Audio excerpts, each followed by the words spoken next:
ఇప్పుడు మనము భాషా భాగాలు అనేటువంటి టాపిక్ను తెలుసుకుంటాం. ఈ భాషా భాగాలు అనేటువంటి టాపిక్ వ్యాకరణంలో భాగంగా, అంటే భాషకు సంబంధించినటువంటి వ్యాకరణంలో భాగంగా ఈ భాషా భాగాలు అనేటువంటి టాపిక్ను తెలుసుకుంటాం. ఈ భాషా భాగాలని ఆంగ్లంలో పార్ట్స్ ఆఫ్ స్పీచ్ అని అంటారు. Parts of speech, parts of speech అంటే స్పీచ్ అంటే భాష. ఈ భాషలో ఉన్నటువంటి భాగాలు అవే. అంటే తెలుగు భాష మొత్తము ఒక, అంటే ఇక్కడ తెలుగు భాష మొత్తాన్ని తీసుకొని అందులో ఉన్నటువంటి పదాలను మనం కొన్ని విభాగాలుగా విభజించుకోవచ్చు. మరి ఇక్కడ ఈ భాష యందలి భాగాలు మనకు మొత్తము 5 రకాలు. అంటే భాషలో ఉన్నటువంటి భాగాలే భాషా భాగాలు. మరి భాషలో ఉన్నటువంటి పదాలను ఎన్ని రకాలుగా విభజన చేయడం జరిగిందని అంటే 5 రకాలుగా విభజన చేయడం జరిగింది. అందులో మొట్టమొదటగా నామవాచకము, సర్వనామము, విశేషణము, అవ్యయము, క్రియ. ఇవి ఈ 5 మనకు భాషలో ఉన్నటువంటి భాగాలుగా మనము చెప్పుకోవచ్చు. అంటే మొత్తం భాష మొత్తాన్ని ఒక వ్యవస్థగా తీసుకున్నట్లయితే అందులో ఉన్నటువంటి భాగాలు అంటే 1 నామవాచకము, 2 సర్వనామము, విశేషణము, 4 అవ్యయము, 5 క్రియ. ఈ 5 గురించి తెలుసుకున్నట్లయితే మనకు భాషా భాగాలు అనేటువంటి టాపిక్ కంప్లీట్ అవుతుంది. చాలా చాలా చాలా ముఖ్యమైనటువంటి టాపిక్ అంటే ఇది. తప్పనిసరిగా భాషా భాగాలు అనేటువంటి అంశం మీద ప్రశ్నలు రావడానికి అవకాశము ఉన్నది. అంటే ప్రతి టాపిక్ ఇంపార్టెంటే, కానీ ఇది భాషకు సంబంధించి వొకాబులరీకి సంబంధించినటువంటి అంశం కాబట్టి ఇక్కడ మనం భాషా భాగాల్లో భాగంగా భాషా భాగాలు అనేటువంటి టాపిక్ను తెలుసుకోవాల్సినటువంటి అవసరము ఉన్నది. ఓకే, మరి అందులో మొట్టమొదటిది నామవాచకం. ఇవన్నీ తెలుసు మీకు. నామవాచకము, సర్వనామము, విశేషణము, అవ్యయము, క్రియ. నామవాచకం అంటే నామాలను తెలిపేది నామవాచకం. వాచకము అంటే తెలుపునది. సర్వనామం అంటే నామవాచకములకు బదులుగా వాడబడేదాన్ని సర్వనామం అంటారు. విశేష సమూహం నుంచి వేరు చేయబడేదే విశేషణము. గుణాలను తెలిపేది విశేషణం అని తెలుసు. లింగ విభక్తి వచన ప్రత్యయములు లేనటువంటి వాటిని అవ్యయాలు అంటారని తెలుసు. పనిని తెలియజేసేటువంటి పదాలను క్రియలు అంటారని మీకు తెలుసు. ఇది చాలా వరకు ఒకే మాటలో చెప్పాలంటే ఇది 5 నిమిషాల టాపిక్ అంతే. ఆల్రెడీ ఇప్పుడే అన్నిటినీ వివరించడం జరిగింది. పేర్లను తెలిపేది నామవాచకం. భాషలో పేర్లు ఉంటాయి కదా, పేర్లన్నీ నామవాచకం. పేర్లకు బదులుగా వాడబడేటువంటి పదాలు ఉంటాయి కదా, అవన్నీ సర్వనామం. గుణాలను తెలిపేటువంటి పదాలు ఉంటాయి కదా భాషలో, అవన్నీ విశేషణాలు. లింగ వచన విభక్తి ప్రత్యయాలు లేనటువంటివి తెలుగు భాషలో చాలా ఉంటాయి, అవన్నీ అవ్యయాలు. పనిని తెలియజేసేటువంటి క్రియాపదాలు ఉంటాయి కదా భాషలో, అవన్నీ క్రియలు. అయిపోయా, అంతేనా? మళ్ళీ నామవాచకంలో భాగాలు ఉంటాయి, రకాలు. మళ్ళీ సర్వనామంలో రకాలు ఉంటాయి, విశేషణంలో రకాలు ఉంటాయి, అవ్యయంలో రకాలు ఉంటాయి, క్రియలో రకాలు ఉంటాయి. మరి ఒక్కొక్క దాని గురించి మనము ఇప్పుడు తెలుసుకుందాము. మొట్టమొదటగా నామవాచకం గురించి తెలుసుకుందాం. నామవాచకము అంటే నామం అంటే పేరు. నామము అంటే పేరు.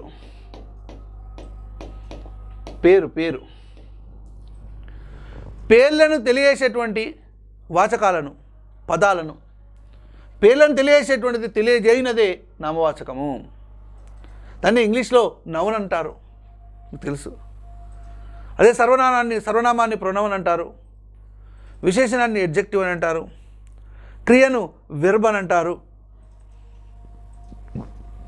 అట్లా నామము అంటే పేరు. పేర్లను తెలియజేసేటువంటిదే నామవాచకము. ఈ నామవాచకం మరలా 5 రకాలు. ఒకటి జాతి నామవాచకము, 2 సంజ్ఞానామవాచకము, 3 గుణనామవాచకము, 4 సముదాయక నామవాచకము, 5 క్రియానామవాచకము. నామవాచకం 5 రకాలు. 1 జాతి నామవాచకం, 2 సంజ్ఞానామవాచకం, 3 గుణనామవాచకము, 4 సముదాయక నామవాచకం, 5 క్రియానామవాచకము. అందులో మొట్టమొదటగా జాతీయ నామవాచకం చెప్దాం. జాతీయ నామవాచకము అని అంటే ఒక జాతికి చెందినటువంటి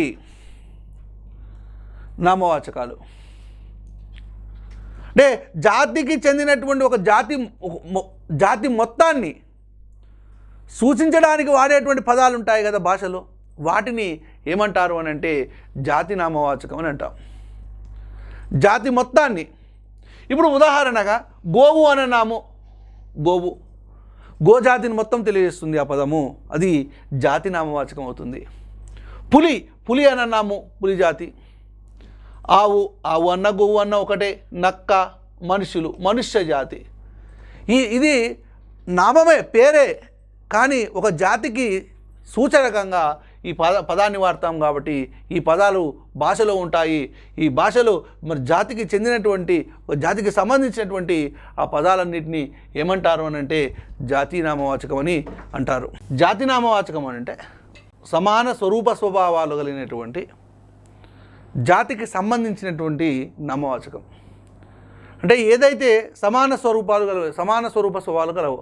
ఇప్పుడు గోవు ఉన్నది, గోవులో అన్ని సమాన స్వరూప స్వభావాలు కలిగి ఉంటాయి కాబట్టి అది ఒక జాతి, కాబట్టి దాన్ని జాతి నామవాచకం అంటారు. పులి ఉన్నది, పులులన్నీ సమాన స్వరూప స్వభావాలు కలిగి ఉంటాయి కాబట్టి అదొక జాతి నామవాచకం. నక్క ఉంది, నక్కలు అన్నీ సమాన స్వరూప స్వభావాలు కలిగి ఉంటాయి కాబట్టి అది జాతి నామవాచకం అని చెప్పొచ్చు. మనుషులు అందరూ ఒకే విధంగా అంటే రూపాలు వేరే విధంగా ఉండొచ్చు కానీ అందరికీ మరి సమాన స్వరూప స్వభావాలు, 2 చేతులు 2 కాళ్ళు, అంటే కొంతమందికి వేరే ఉండొచ్చు కానీ అంటే సమాన స్వరూప స్వభావాలు కలిగినటువంటిది కాబట్టి దీన్ని జాతి నామవాచకము అనొచ్చు. ఓకే, నెక్స్ట్ సంజ్ఞానామవాచకం. సంజ్ఞ అంటే గుర్తు, అదే పేరు. సంజ్ఞ అంటే పేరు. సంజ్ఞ అంటే పేరు. ఈ పేర్లను తెలియజేసేటువంటి నామవాచకాలే సంజ్ఞానామవాచకాలు. మరి మొదట్లో కూడా మీరు నామవాచకం అంటే పేర్లే అన్నారు కదా అంటే మరి ఈ పేర్లలో రకాలన్నమాట. జాతి పేర్లను తెలిపేదేమో జాతి నామవాచకం. మనుషుల యొక్క పేర్లను, వస్తువుల యొక్క పేర్లను, సంస్థల యొక్క పేర్లను, నదుల యొక్క పేర్లను, పర్వతాల యొక్క పేర్లను, దేనికైనా ఒకదానికి పేరు పెట్టినాము అని అంటే ఆ పేర్లను తెలియజేసిన నామవాచకాన్ని ఏమంటారని అంటే సంజ్ఞానామవాచకం అని అంటాం.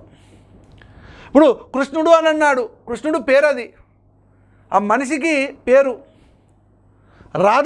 రాధ అంటే ఆ మనిషికి పేరు, ఆ స్త్రీ పేరు. రుక్మి ఆ స్త్రీ యొక్క పేరు.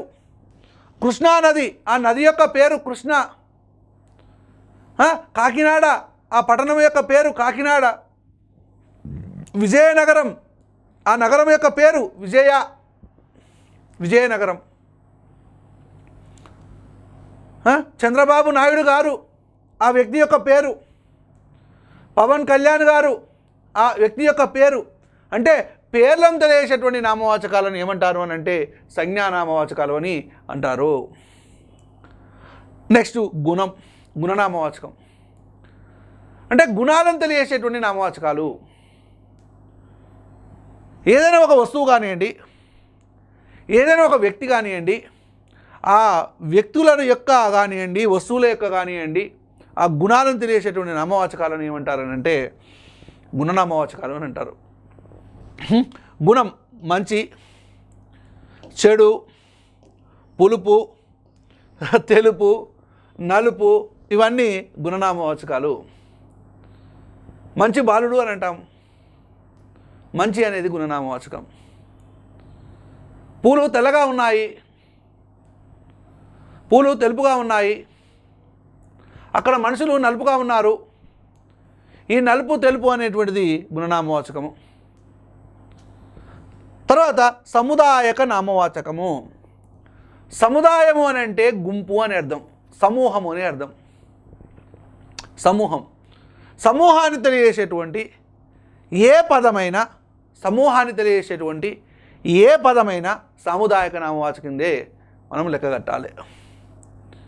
ఏ group of people, a group of tools, a group of instruments, a group of flowers, a group of animals, ఏవైనా కావచ్చు. సముదాయము, ఏ గ్రూప్ ఆఫ్ పీపుల్ అంటే ఒక సమూహము. ఏ గ్రూప్ ఆఫ్ షీప్ గొర్రెలు. మరి ఈ గొర్రెల యొక్క సమూహాన్ని ఏమంటారు? మంద అనేటువంటిది ఏ నామవాచకం అవుతుందంటే సముదాయక నామవాచకం అవుతుంది. మంద. తండ, కొంతమంది వ్యక్తుల యొక్క సమూహాన్ని తండ అని అంటారు. గుంపు, అక్కడ గుంపులుగా ఉన్నారు అని అంటాము.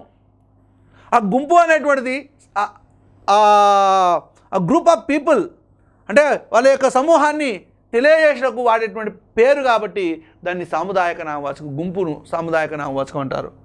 గుంపు కానివ్వండి, సంఘం కానివ్వండి, సమూహం కానివ్వండి, తండ కానివ్వండి, పేట కానివ్వండి, మంద కానివ్వండి, గొర్రెల మంద అని అంటారు, ఆవుల మంద అని అంటారు, మనుషుల గుంపు అని అంటారు, మనుషుల యొక్క తండ అని అంటారు, పేట అంటారు. ఇవన్నీ ఒక సముదాయాన్ని తెలియజేసేటువంటి పదాలను సాముదాయక నామవాచకం అంటారు. భాషలో ఇవన్నీ ఉంటాయండి. గుణాలను తెలిపేటువంటి పేర్లు గుణనామవాచకాలు, సంజ్ఞను మొత్తం పేర్లు, మనుషుల యొక్క పేర్లు కానీ వస్తువుల పేర్లు కానివ్వండి వాటి తెలియజేస్తే సంజ్ఞనామవాచకం. సమాన స్వరూప స్వభావాలు కలిగినటువంటి వాటిలను తెలియజేసేటువంటి పదాలను జాతి నామవాచకాలు అని అంటారు. తర్వాత క్రియానామవాచకం. క్రియ అంటే పనిని తెలియజేసేటువంటి నామవాచకాలను క్రియానామవాచకాలు అంటారు. చేయు, పాడు, వండు, తిను. పాడడం అనేటువంటిది ఒక పేరు. నేను ఇప్పుడు నాలో ఉన్నటువంటి భావాలను చెప్తున్నాను, నేను చెప్తున్నటువంటి క్రమంలోనే నేను ఏదో ఒక పాటను వాడుతున్నాను. అంటే పాడుట అనేటువంటిది ఒక క్రియ.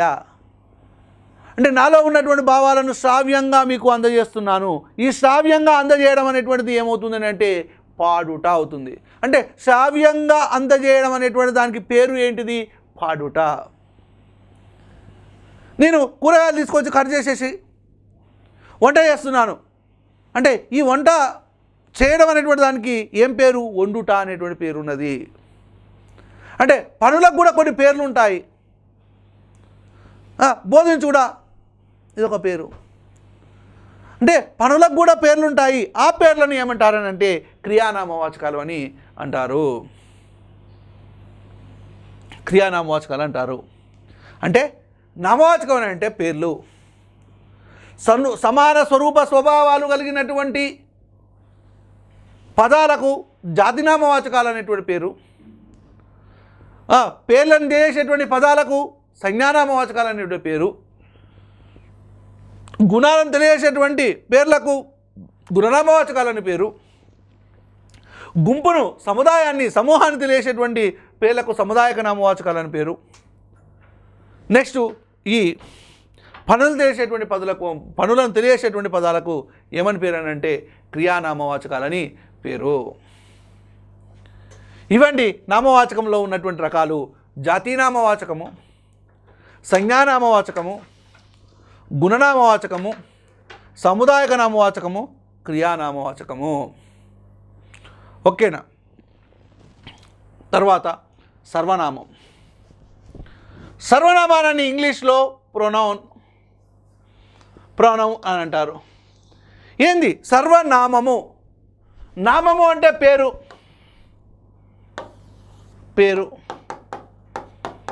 సర్వాదీని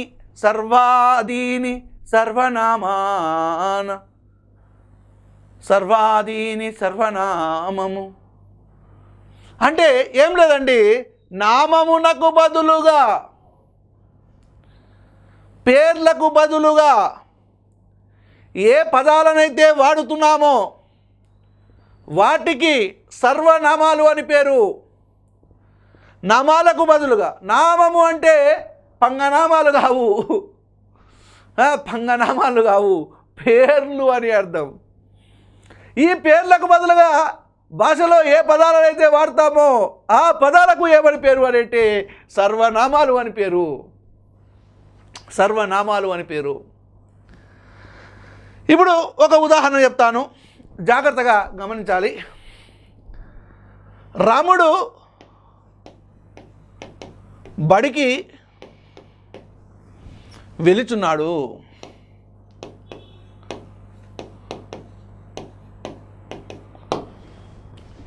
ఇంకొక వాక్యం చెప్తున్నాను. రాముడు అన్నము తిన్నాడు అన్నాడు. ఇప్పుడు రాముడు బడికి వెళ్ళుచున్నాడు, రాముడు అన్నం తిన్నాడు అనకుంటా ఈ రాముడు అనేటువంటిది సంజ్ఞానామవాచకం. రాముడు అనేది సంజ్ఞానామవాచకం. ఈ సంజ్ఞానామవాచకానికి బదులుగా రాముడు బడికి వెళ్ళుచున్నాడు, మళ్ళీ రాముడు అనేటువంటిది వచ్చింది. అరే, ఏదైనా ఒక పదాన్ని రెండుసార్లు అంటే పునరావృతం అనేటువంటిది చేయకుండా ఈ పునరావృతానికి సంబంధించినటువంటి ఆవృత దోషము రాకుండా ఉండడం కోసము భాషలో ఒక పదాన్ని వాడిన తర్వాత మళ్ళీ అదే పదాన్ని వాడినట్లయితే పునరావృత దోషం ఏర్పడింది అని అంటాము. ఈ పునరావృత దోషాన్ని సవరించుటకు గాను నామములకు బదులుగా కొన్ని పదాలను వాడుతున్నారు. వాటినే ఏమంటారనంటే భాషలో సర్వనామాలు అని అంటారు. వాటినే భాషలో సర్వనామాలు అంటారు. అంటే ఈ ఆవృత దోషాన్ని, పునరుక్తి దోషాన్ని, పునరావృతి దోషం అనొచ్చు, పునరుక్తి దోషము. పునరుక్తి మీన్స్ రిపీటెడ్గా వర్డ్స్ రావడం అనే అర్థం. ఒక వాడినటువంటి పదాన్ని మళ్ళీ మళ్ళీ వాడడం అనేటువంటిది భాషలో ఒక దోషంగా పరిగణిస్తారు. మరి ఈ పునరుక్తి దోషాన్ని సవరించుటకు గాను నామవాచకాలకు బదులుగా కొన్ని పదాలను వాడుతున్నారు భాషలో. ఆ పదాలే ఏమవుతాయంటే సర్వనామాలు అవుతాయి. ఆ పదాలే ఏమవుతాయి? సర్వనామాలు అవుతాయి. ఇప్పుడు రాముడు బడికి వెళుతున్నాడు, రాముడు అన్నం తిన్నాడు. అట్లా రాముడు బడికి వెళుతున్నాడు, అతడు అన్నం తిన్నాడు. వా, ఎంత బాగున్నది చూడండి. అతడు అంటే మహేష్ బాబా. ఓ, మహేష్ బాబాని గుర్తుపెట్టుకుంటారు ప్రతిసారి. ఓకే, అతడు, ఇతడు, అది, ఇది వస్తువుని ఏమంటాము ఒక్కోసారి. ఇప్పుడు పెన్ను ఇక్కడ ఉంది, పెన్ను ఇక్కడ ఉంది, అది ఇది అని అంటాం. పెన్నును అది ఇది అంటాం. అంటే ఊకే పెన్ను పెన్ను అనకుండా ఆ రిపీటెన్స్ అనేటువంటిది, మిస్టేక్స్ అనేటువంటిది రాకుండా ఉండడం కోసం నామవాచకాలకు బదులుగా కొన్ని పదాలను వాడుతున్నాము. ఇవి సర్వనామాలు కొన్ని. అతడు, ఇతడు, అది, ఇది, ఆమె, ఈమె, అన్ని, కొన్ని, ఎన్ని, ఇన్ని, కొంత, ఆ, ఈ, ఏ, నీవు, నేను, మీరు, మేము, మనము, వారు, ఎవరు, ఏది, తమరు, తాము, తాను, వాడు, వీడు. ఇవన్నీ భాషలో పేర్లకు వాడబడినటువంటి, పేర్లకు బదులుగా వాడబడినటువంటి కొన్ని పదాలు. పేర్లకు బదులుగా వాడబడినటువంటి కొన్ని పదాలు. మళ్ళీ సర్వనామాలు రకాలు. సర్వనామాలు రకాలండి. 1 సంబంధ సర్వనామము, 2 సంఖ్యావాచక సర్వనామం, 3 సంఖ్యేయవాచక సర్వనామం, 4 పురుషులకు సంబంధించిన సర్వనామం, 5 నిర్దేశాత్మక సర్వనామము, 6 అనిర్దిష్టార్థక సర్వనామము, 7 ప్రశ్నార్థక సర్వనామము, 8 విశేషణ సర్వనామము. సంబంధ సర్వనామము, సంఖ్యావాచక సర్వనామం, సంఖ్యేయవాచక సర్వనామం, పురుషులకు సంబంధించిన సర్వనామము, నిర్దేశాత్మక సర్వనామము, అనిర్దిష్టార్థక సర్వనామం, అనిర్దేశాత్మక సర్వనామం కూడా అనొచ్చు, ప్రశ్నార్థక సర్వనామము, విశేషణ సర్వనామం.